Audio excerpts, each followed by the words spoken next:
बिल्लाहि मिनश्शैतानिर्रजीम। बिस्मिल्लाहिर्रहमानिर्रहीम। या अय्युहल्लज़ीना आमनुस्तईनु बिस्सब्रि वस्सलाह इन्नल्लाहा मअस्साबिरीन। सदक़ल्लाहुल अज़ीम। काबिल क़द्र उलमाए ज़वील एहतराम, हाज़िरीन व हाज़िरात व नाज़िरीन, अस्सलामु अलैकुम व रहमतुल्लाहि व बरकातुहू। मेरे प्यारे आका सल्लल्लाहु ताला अलैहि वसल्लम के प्यारे दीवानों, जिस आये करीमा की तिलावत का मैंने शर्फ हासिल किया, उससे मुताल्लिक़ कुछ मारूज़ात पेश करने से पेशतर आक़ाए करीम रऊफ़ रहीम अलैहि तहिय्यत व तस्लीम की बारगाह में जिस तरीक़े से मैं पढ़ाऊँ, अक़ीदत व मोहब्बत में डूब कर उसी तरीक़े से दुरूद व सलाम का नजराना पेश करें। अस्सलातु वस्सलामु अलैका या रसूल अल्लाह, अस्सलातु वस्सलामु अलैका या हबीब अल्लाह, अस्सलातु वस्सलामु अलैका या नबी अल्लाह, अस्सलातु वस्सलामु अलैका या नूर अल्लाह, वअला आलिका व अस्हाबिका या हबीब अल्लाह, सल्लल्लाहु ताला अलैहि वसल्लम। सबसे पहले मुझसे पेशतर जो मद्दाह रसूल जनाब मुबारक साहब तशरीफ लाए, उनको नात पढ़ने का जो कम मौका मयस्सर हुआ मेरी वजह से, तो मैं इस सिलसिले में उनसे माजरत चाहता हूँ, इसलिए कि अगर मैं यहाँ से ताख़ीर से निकला तो फज्र की नमाज रास्ते में कहाँ अदा करेंगे हमें नहीं मालूम। तो हम चाह रहे हैं कि वक्त पर निकलें ताकि एयरपोर्ट पर पहुंचकर सुकून से फज्र की नमाज अदा की जा सके। मैं बहुत तवील गुफ्तगू करने के लिए हाजिर नहीं आया, बस वादे की वफा की गरज से और हमारे रुकने शुरा अलहाज सादिक रज़वी साहब के इसरार की वजह से आज मैं आ चुका, वरना उज़्र शरई ऐसा था कि जिसकी वजह से मैं न आता तो शायद अल्लाह की बारगाह से मुआख़ज़ा भी न होता, लेकिन वादे की वफा की गरज से हाजिर हो गया। मैं कुछ ज़रूरी बातें आपको बता दूं। आज जो दौर चल रहा है वो आर्टिफिशियल चीज़ों का चल रहा है। नकली चीज़ों की इतनी भरमार हो गई कि असली चीज़ तलाश करना मुश्किल हो गया। हर चीज़ डुप्लीकेट, यहाँ तक कि घुटना भी डुप्लीकेट आ गया, आंखें भी डुप्लीकेट हो गई। तो डुप्लीकेट का एक दौर चल रहा है और इस दौर में अस्ल को तलाश करना ये बहुत मुश्किल हो गया। और डुप्लीकेट की कसरत की बुनियाद पर असल लोगों की भी और असल चीज की भी कद्र जो है वो लोग नहीं कर पाते और उसी को डुप्लीकेट भी समझने पर मजबूर हो जाते हैं। आप सोचते होंगे ये मैंने क्यों कहा। मैं इसलिए अर्ज कर रहा हूं कि इस वक्त दुनिया भर में मुसलमान मुसीबतों में गिरफ्तार है। शायद ही दुनिया का कोई कोना ऐसा हो या कोई घर ऐसा हो जहां किसी न किसी तरीके की कोई न कोई तकलीफ न हो।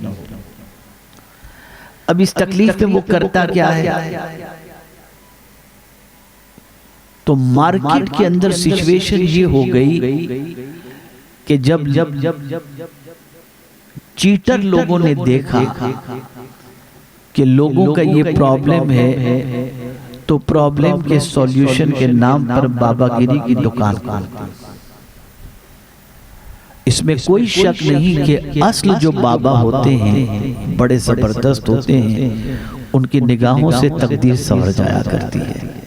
हमने देखा है सरकार हुजूर मुफ्ती आज़म मीर अलैहि रहमा को, हमने देखा है हुजूर मुजाहिद मिल्लत अलैहि रहमा को, हमने देखा है हुजूर अशरफुल उलमा अलैहि रहमा को, हमने देखा है हुजूर ताजुल शरीया अलैहि रहमा को। इन सबको हमने देखा है। ये लोग ऐसे थे जिनका सजदा कभी नहीं छूटता था। और आज परेशानी के अंदर आदमी ऐसे बाबाओं के चक्कर में चला गया, न वो खुद नमाजी और न वो किसी को नमाज की तरफ माइल करते हैं। नतीजतन हुआ क्या कि बहुत सारी औरतें ऐसे बाबाओं के चक्कर में फंसकर आबरू भी गंवा बैठती हैं और गहने भी गंवा बैठती हैं। अब ये बात मैंने क्यों कही? ये तो है शहीद आजम कॉन्फ्रेंस, इस बात का उससे क्या ताल्लुक है? तो बस उसको थोड़ा सा समझा दूं ताकि आपकी समझ में अच्छी तरीके से बात आ जाए। अल्लाह रब्बुल इज्जत जल्ल जलालहू की शान ये है कि वो इंसान पर मुसीबतें बाद में नाजिल करता है और मुसीबतों का इलाज पहले अता करता है। इंसान को बाद में उसने पैदा किया और इंसान की जरूरत को पहले पैदा किया। मिसाल के तौर पर इंसान आता तो बैठता कहाँ? तो पहले जमीन उसने पैदा कर दी। इंसान के लिए साहिबान की हैसियत से क्या होता? तो आसमान पैदा कर दिया। पीने के लिए पानी की इंसान को जरूरत होती तो पहले पानी पैदा कर दिया। इंसान को धूप की जरूरत होती तो सूरज पैदा कर दिया। अभी इंसान पैदा नहीं किया। इंसान को जिन जिन चीजों की जरूरत थी उसको पहले पैदा किया और इंसान को बाद में पैदा किया, ताकि कोई इंसान ये न कहे कि मैं पैदा तो हो गया, मेरी जरूरत कैसे पूरी होगी। अल्लाह ने उसकी जरूरत की चीजों को पहले पैदा कर दिया। अगर ये समझ में आपको जल्दी से नहीं आता तो अब जो मिसाल पेश कर रहा हूं इससे समझ में बात आ जाएगी। बच्चा बाद में पैदा होता है और माँ के पिस्तान में दूध अल्लाह पहले पैदा कर देता है। ये उसकी शान। आप जरा सोचो, कुरान मुकद्दस में अल्लाह अज़्ज़ व जल्ल ने तरतीब कितनी अच्छे अंदाज में रखी। फरमाया या अय्युहल्लज़ीना आमनुस्तईनु बिस्सब्रि वस्सलाह इन्नल्लाहा मअस्साबिरीन। ऐ ईमान वालों, सब्र और नमाज से मदद तलब करो, बेशक अल्लाह सब्र करने वाले के साथ है। लेकिन ये नहीं फरमाया, इससे पहले ये नहीं फरमाया कि हम तुम्हें जरूर आजमाएंगे, नहीं, पहले इलाज बता दिया और फिर फरमाया वलनब्लुवन्नकुम बिशैइन मिनल खौफि वल जू'i व नक़्सिन मिनल अमवाल वल अनफुसि वस्समरात। हम जरूर तुम्हें आजमाएंगे, थोड़ी सी भूख से, थोड़ी सी तंगी से, थोड़ी सी बीमारी से, थोड़ी सी बच्चों की तकलीफ से हम तुम्हें आजमाएंगे।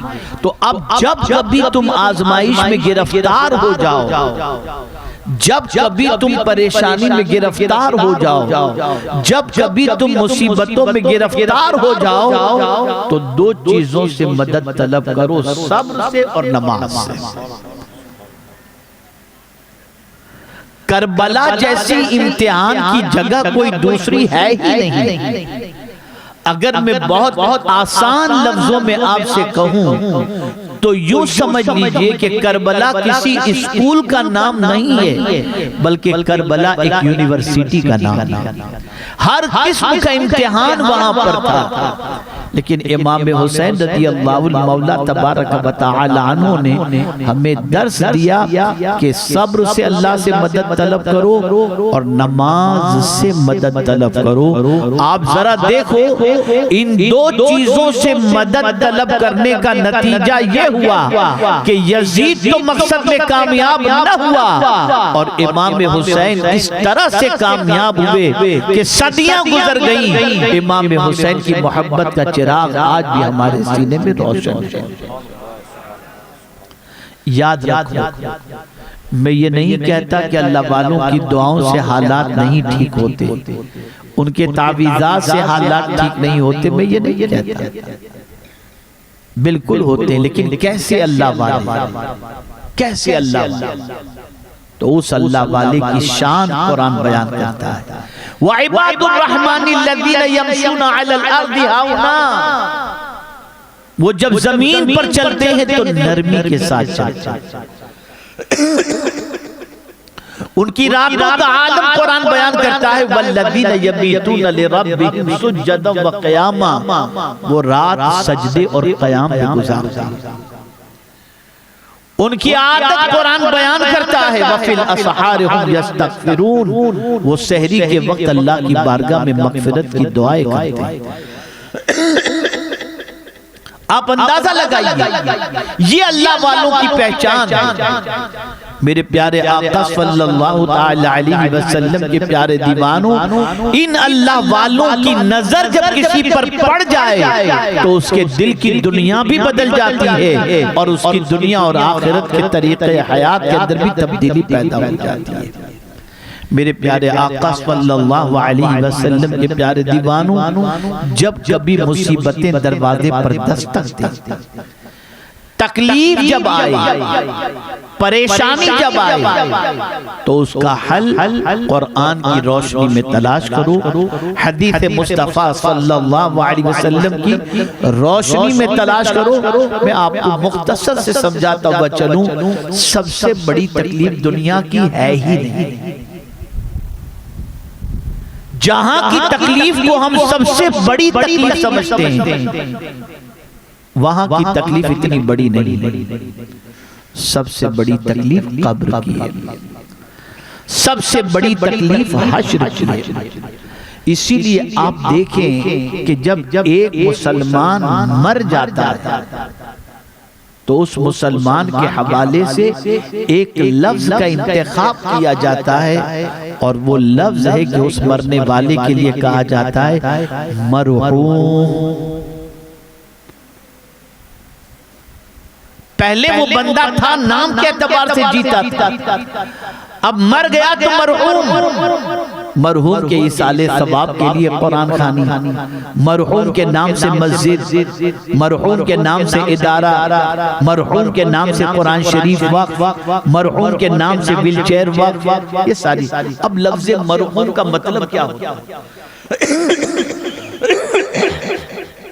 लफ्ज़ मरहूम का मतलब होता है अल्लाह ने जिस पर रहम किया, जिस पर अल्लाह ने रहम किया उसे मरहूम कहा जाता है। पता चला ये दुनिया की मुसीबतों से निकल चुका, अल्लाह ने उस पर रहम की नजर फरमा दी। अब जो मुसीबतों की जिंदगी है वो कब्र। हम दुनिया की मुसीबतों के बारे में तो सोचते हैं, कभी कब्र की मुसीबत के बारे में सोचो, कभी हश्र की मुसीबतों के बारे में सोचो। आप जरा सोचो, हल्का सा जहन पर जोर देकर के गौर करो कि जब आप किसी को कब्र में उतारते हो, उस उतरने वाले की कैफियत क्या होती है? तन्हा, कोई उसके साथ नहीं, अंधेरा, अंधेरी कब्र, कोई लाइट नहीं, कोई पंखा नहीं, कोई गद्दा नहीं, कोई चीज नहीं, कोई पूछने वाला नहीं, कोई पुरसाने हाल नहीं। यहां अगर आप किसी कोने में भी पड़े हो तो कोई न कोई आपकी मदद के लिए आ जाएगा, लेकिन कब्र में कोई भी नहीं, तन्हा आप होंगे। हाँ, इसमें कोई शक नहीं। मदीने के ताजदार अरवाहुना फिदाहु सल्लल्लाहु अलैहि वसल्लम से सच्ची और पक्की अगर मोहब्बत है तो कब्र में मुस्तफ़ा जान रहमत सल्लल्लाहु अलैहि वसल्लम की जलवागरी होगी। और इसीलिए आला हज़रत अज़ीमुल बरकत इमाम इश्क़ को मोहब्बत बड़े मज़े में कहते हैं, कब्र में लहराएंगे ताहश्र चश्मे नूर के, जलवा फरमा होगी जब तलाअत रसूलुल्लाह। सुभान अल्लाह, सुभान अल्लाह। लेकिन कभी हमने सोचा कि नारा तो हम लगाते हैं आशिक़ मुस्तफ़ा सल्लल्लाहु अलैहि वसल्लम का, हमारी जिंदगी से कोई इश्क की दलील भी समझ में आती है?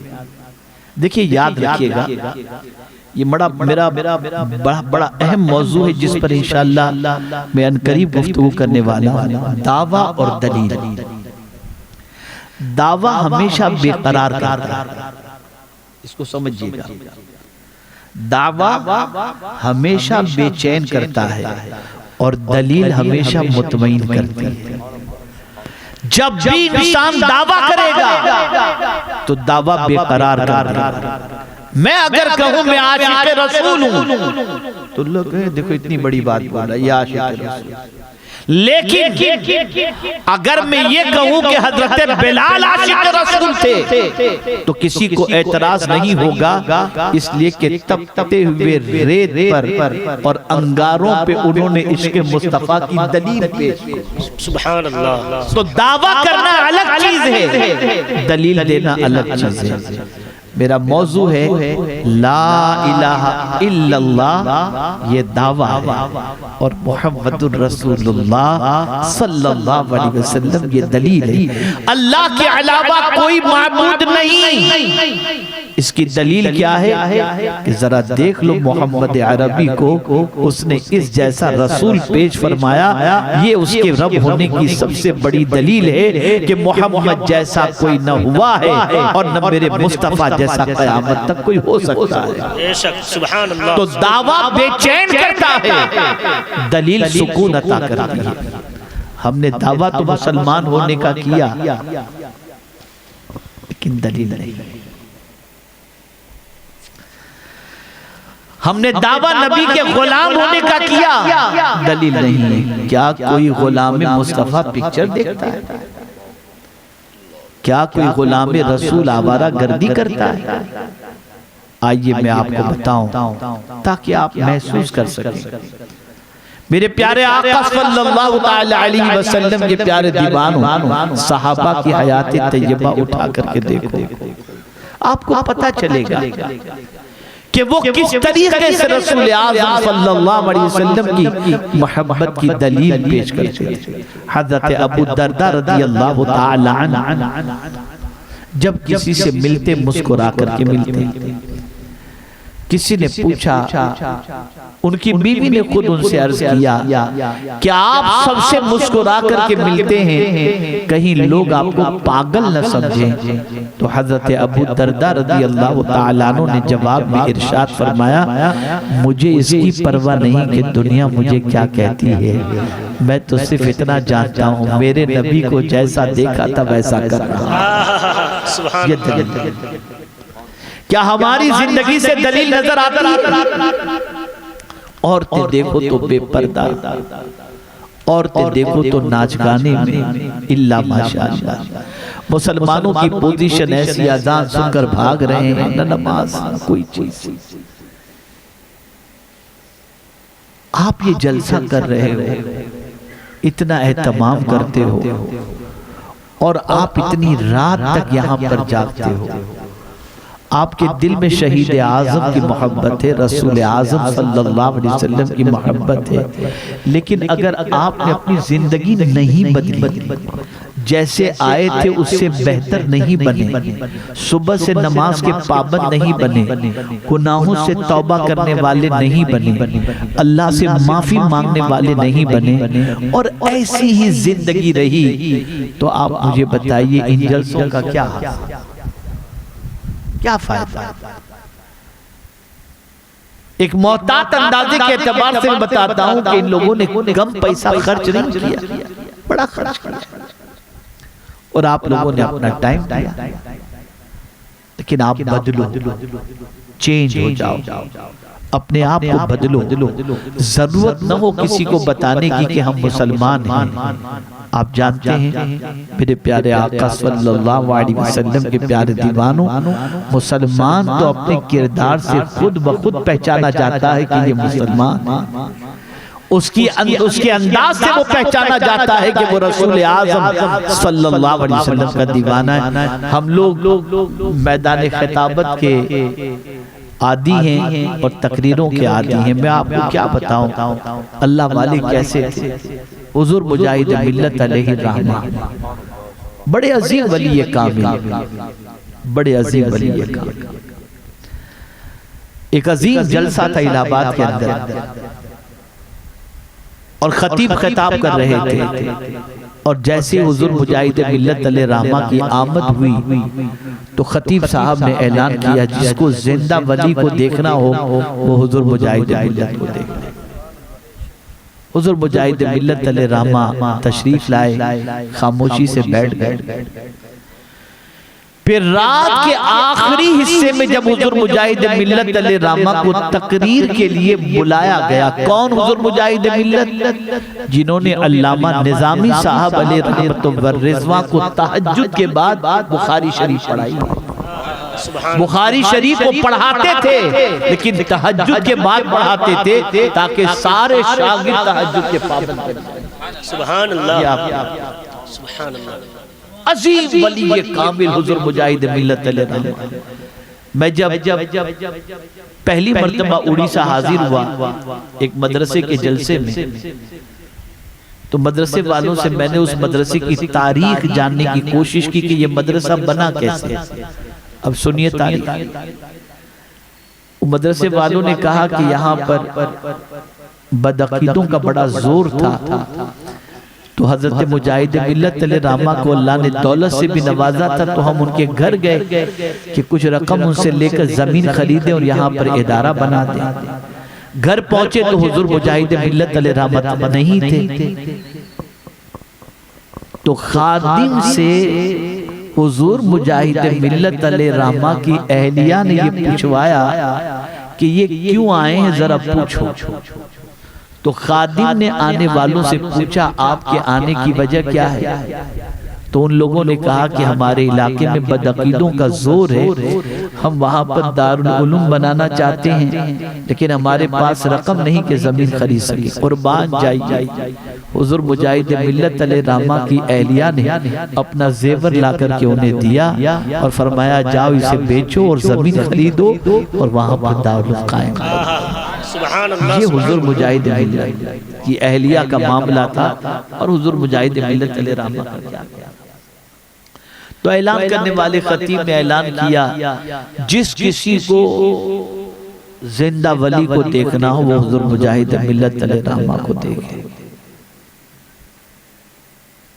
और फिर आखिरी वक्त में हजरत को जब खिताब के लिए बुलाया गया और हजरत तशरीफ लाए, उलमा जिनकी कद्र करते थे, उलमा जिनको वली समझते थे, मुफ्तियान किराम जिनको वली समझते थे, वो हुजूर मुजाहिद मिल्लत अलैहि रहमा ने सिर्फ 2 जुमले कहे। देखिए मैं अर्ज कर रहा था ना, कब्र के बारे में जरा सोचो, हश्र के बारे में जरा सोचो। हुजूर मुजाहिद मिल्लत अलैहि रहमा ने अपनी तकरीर 2 जुमलों में करके खत्म फरमाया, खुतबा पढ़ा और इरशाद फरमाया, जब मैं आ रहा था तो मुफ्ती साहब ने कहा, जिस किसी को जिंदा वली को देखना हो वो मुझे देखे।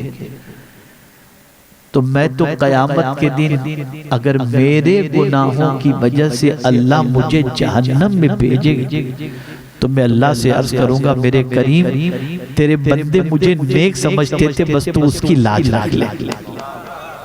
बस इतना उन्होंने फरमाया, पूरा मजमा स्टेज सब रोने लग गए। ये अल्लाह वाले, ये अल्लाह के वली थे। ऐ रसूल आज़म सल्लल्लाहु अलैहि वसल्लम के दीवानों, इतनी नेकियां जिसकी कोई इंतहा नहीं, रोजो शब इबादत और रियाजत में गुजारते, फिर भी उन बुजुर्गों का हाल ये था कि वो कब्र से डरते थे और हम तो बेखौफ हो चुके हैं। बस एक वाकया इसलिए मैं अर्ज करना चाहूँगा कि हमारे बहुत सारे मनचले नौजवान बकवास कर देते हैं कभी कभी। बनी इसराइल में एक आबिद थे, पहाड़ के दामन में उनका घर था। एक रोज उन्होंने काले पहाड़ को देख करके दिल में ख्याल पैदा किया और उनके दिल में यह ख्याल आया, काश इन पत्थरों पर हरियाली होती तो कितना अच्छा होता। गैब से आवाज आती है, मेरे बंदे तो इतना बड़ा आबिद हो गया कि मेरी कारीगरी में भी नुक्स निकालने लग गया। अब मैंने जो बनाया है उसमें भी तुझे ऐब नजर आने लग गया। अब वो अल्लाह वाले होते हैं तो उनसे बर्दाश्त नहीं होता। उन्होंने कसम खा ली, जब तक मेरा मौला मुझे माफ नहीं करेगा मैं कुछ भी नहीं खाऊंगा। छोड़ दिया खाना। अब जिस मोहल्ले में वो रहते थे उस मोहल्ले में मनचले नौजवान कुछ रहते थे। उन नौजवानों ने एक दावत, उस दावत में गए हजरत को दावत देने। हजरत आपको आना ही पड़ेगा। हजरत फरमाया मैं नहीं आ सकता। नहीं हजरत आपको आना पड़ेगा, थोड़ा सा तो खाना पड़ेगा। बहरहाल उन्होंने बहुत बच्चों ने जिद की और इन्होंने माजरत की। तो एक मनचला नौजवान जो बेबाक भी होते उसने बरजस्ता कहा, हजरत क्या बात है, आप मुझे क्लियर बताइए क्यों हमारा खाना नहीं खाना है। तब हजरत ने फरमाया, मेरी ज़बान से अल्लाह का नापसंदीदा एक जुमला निकल गया था जिसकी वजह से अल्लाह ने नाराजगी का इजहार फरमाया। तो मैंने मन बना लिया कि जब तक अल्लाह मुझे माफ नहीं करेगा मैं खाना नहीं खाऊंगा, इसलिए मैंने खाना छोड़ दिया। अब उस नौजवान ने क्या कहा सुनिए। उस नौजवान ने कहा, अरे हजरत क्या टेंशन लेते हो, अगर अल्लाह का अजाब आएगा तो मैं झेल लूंगा, आपको तकलीफ लेने की जरूरत नहीं। इतनी बेबाकी से उसने कहा। फौरन गैब से निदाई है, मेरे बंदे इस इलाके को छोड़ दो, इस बस्ती को छोड़ दे। जिसने मेरे अजाब को हल्का समझा है मैं अभी ऐसा अजाब नाजिल करूंगा कि बर्दाश्त की ताकत नहीं। तो ये समझने की बातें हैं, इतना आसान नहीं है। जब मौत और रूह का निकलना भी आसान नहीं है तो कब्र आसान थोड़ी, हश्र आसान थोड़ी। इतनी बेबाकी से यानी बिल्कुल बेदर्दी के साथ अपनी जिंदगी को गुनाहों के अंदर गुजारना ये एक मुसलमान को ज़ेब नहीं देता। तो कहने का मकसद ये है, अल्लाह न करे, सदबार न करे, कोई मुसीबत आए, सब्र और नमाज से मदद तलब करो। और भी ज़राए कुदरत ने रखे हैं, हुज़ूर सल्लल्लाहु अलैहि वसल्लम के वसीले से दुआ करो, इस्तिग़फ़ार करो, दुरूद शरीफ पढ़ो, औलियाए किराम के तवस्सुल से दुआ करो, मुस्तनद तबर्रुकात के तवस्सुल से दुआ करो। ये सारी चीजें करो, इसकी वजह से अल्लाह मुसीबतों को टालेगा। लेकिन वज़ाहत के साथ जिस चीज से मदद तलब करने का अल्लाह ने हुक्म दिया है वो सब्र और नमाज है। अब मैं इसको सब्र और नमाज को समझा दूं। पहले सब्र का जिक्र क्यों और बाद में नमाज का जिक्र। आदमी सब्र करता है किसी मुसीबत पर, और सब्र करते करते करते करते एक वक्त ऐसा आता है जिसमें वो थक जाता है और उसे ऐसा लगता है कि अब सब्र का दामन छूट जाएगा और वो किसी के यहाँ गिरने के लिए चला जाता है। मिसाल के तौर पर करबला को देख लीजिए, इतनी सख्तियां यजीद ने की, इतनी सख्तियां, बेटे शहीद किए, भांजे शहीद किए, भतीजे शहीद किए, ये सब कुछ हुआ। अब सब खुद इमाम हुसैन रज़ियल्लाहु ताला अन्हु को भी शहीद करने पर दरपे था और उनको भी शहीद करने पर आमादा हुआ। मकसद क्या था? इमाम हुसैन यजीद की बैत को कबूल कर लें, यानी वो दुश्मन ये चाहता था कि इमाम हुसैन उसके यहाँ गिर जाएं। तो अल्लाह ने फरमाया, जब कभी सब्र करते करते करते तुम थक जाओ तो किसी के सामने झुकने की जरूरत नहीं, नमाज पढ़ के मेरी बारगाह में झुक जाओ। तुम मेरी बारगाह में झुकोगे, मैं तुम्हें उठा लूंगा। तो ए रसूल आज़म सल्लल्लाहु अलैहि वसल्लम के दीवानों, सब्र और नमाज से मदद तलब करो। आज इस महफिल से तौबा करके उठो, गुनाहों से रिश्ता तोड़ के उठो, अल्लाह की नाफरमानी से बचने के इरादे से उठो, और इसी के साथ साथ रसूल रहमत सल्लल्लाहु अलैहि वसल्लम के इत्तिबा और इताअत की नीयत करके यहाँ से उठो। इंशाअल्लाह दुनिया भी संवर जाएगी और आखिरत भी संवर जाएगी। इन्हीं कलिमात खैर पर मैं अपनी गुफ्तगू को ख़त्म करते हुए आप सबको ये दावत देता हूँ, गुनाह से रिश्ता तोड़ो, नेकी से रिश्ता जोड़ो। इंशाअल्लाह दुनिया भी बेहतर बनेगी और आखिरत भी बेहतर बनेगी। व मा अलैना इल्लल बलागुल मुबीन। अस्सलामु अलैकुम व रहमतुल्लाहि व बरकातहू।